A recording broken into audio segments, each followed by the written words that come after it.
Bem-vindos a mais uma análise detalhada. Hoje nós vamos explorar um cenário onde o luto mais profundo de um rei encontra a sabedoria de um sábio prestes a morrer. Tudo isso para decifrar os maiores mistérios da nossa existência. A base dessa nossa conversa vem de um dos textos mais épicos da história, onde o rei Yudhishthira, totalmente esmagado pela culpa depois de uma guerra brutal, vai atrás de respostas com Bhishma, um sábio guerreiro que está descansando literalmente sobre um leito de flechas. É um cenário intenso, né? E através dessa conversa que a gente vai desvendar ensinamentos simplesmente fascinantes.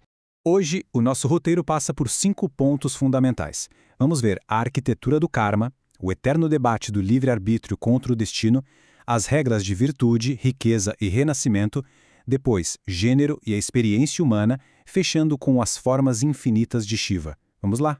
Começando pela seção 1, a arquitetura do karma. É aqui que a gente esbarra direto no peso do luto e em como a responsabilidade pessoal funciona logo após uma tragédia devastadora.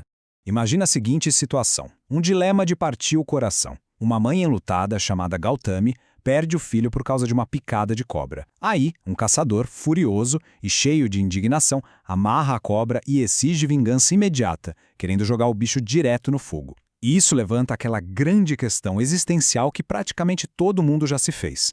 Quando perdas inesperadas acontecem, de quem é a culpa de verdade? É de quem cometeu a ação? É da morte? É do universo?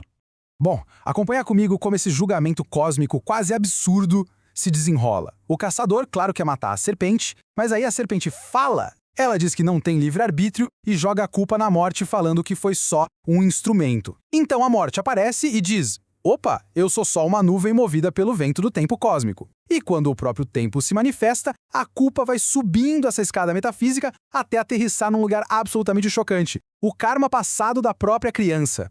Pois é, o veredito final do tempo é de cair o queixo. O universo, segundo essa sabedoria antiga, não distribui punições de forma cega ou por acaso. Ele é governado pelo peso inescapável do nosso próprio karma. O tempo explica que as pessoas estão conectadas às suas ações passadas, exatamente como as luzes e as sombras se conectam. Ou seja, a tragédia não é um acidente, mas um eco. Isso nos leva à seção 2, livre-arbítrio versus destino. Porque, vamos combinar, se as ações passadas definem tudo no nosso presente, será que sobra algum espaço para a gente decidir as coisas hoje? E para responder a isso, o grande deus Brahma usa uma metáfora que é simplesmente brilhante. Pensa da seguinte forma: o destino, que é aquele karma das vidas passadas, funciona exatamente como uma semente. Por outro lado, o esforço pessoal, ou seja, o que você faz hoje, é o solo arado. É só do encontro entre a semente e o solo que nasce alguma colheita. Nenhum dos dois faz milagre sozinho. Basicamente, é um alerta super direto e poderoso. Sentar e esperar o destino agir, sem fazer nada ativamente, rende exatamente 0 resultados. A inércia anula até o melhor dos destinos. A ação diligente é, literalmente, o motor que faz as coisas boas e o karma positivo florescerem. Entrando agora na seção 3, virtude, riqueza e renascimento. Vamos dar uma olhada nas regras práticas de tudo isso, descobrindo onde a prosperidade realmente mora e o que acontece quando a gente quebra as regras básicas. Sabe o que é muito interessante aqui? Os lugares que a deusa da prosperidade escolhe para morar são super poéticos, mas muito específicos. Ela não fica ali só onde tem ouro e riqueza material.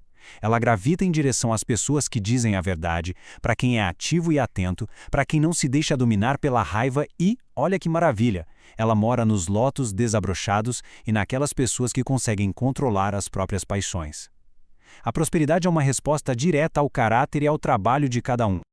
Em contrapartida, olha esse contraste brutal e chocante. 2 antigos amigos reencarnam e adivinha como? Um vira um macaco porque se apropriou de bens alheios e o outro vira um chacal simplesmente por quebrar uma promessa. É um aviso cósmico bizarro e severo contra o roubo e a falta de palavra. Isso prova que a virtude não é só um código de ética bonitinho, ela é a argamassa que constrói a nossa existência futura.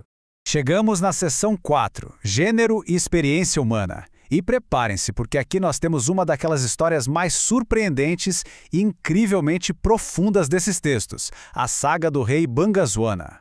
Acompanha o ritmo alucinante dessa jornada. Um monarca governa tranquilo com 100 filhos homens. 10 anos depois, ele vai caçar, dá um mergulho num lago mágico e sai de lá fisicamente transformado em mulher. Essa nova rainha se isola na floresta e ao longo de 20 anos dá à luz a mais 100 filhos. Mas então o deus Indra, enfurecido e plantando a discórdia, faz com que todos os 200 filhos se matem numa guerra. Devastada, a ex-rei chora com tanta dor que os céus ficam com pena e ela recebe uma escolha final impossível.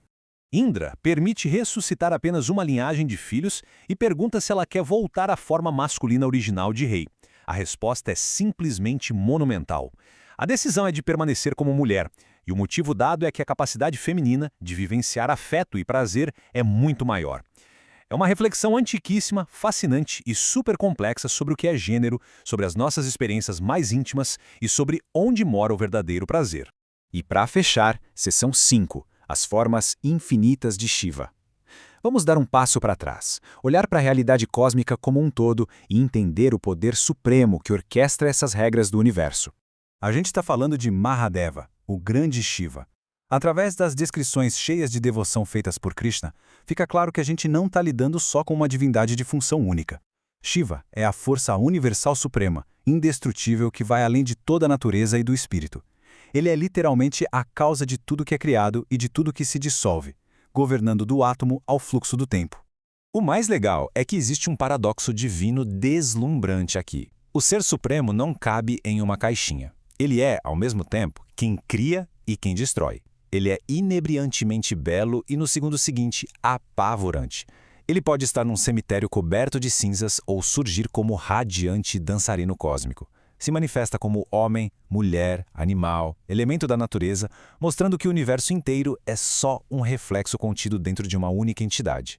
E assim a gente conclui essa exploração com uma grande provocação final.